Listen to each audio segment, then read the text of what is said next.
चर्चा उसका हो राज है। देसी देसी छोरे का शहर में पूरा टोरस है। थाने कोर्ट कचहरी में चर्चा उसका हो राज है। घनी कसूती चलावे 140 पे।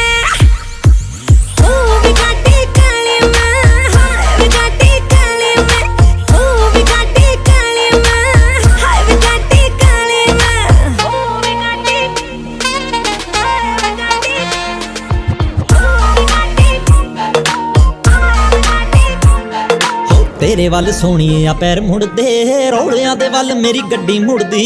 चाहां दे शकीन मिठा तेज रखदे।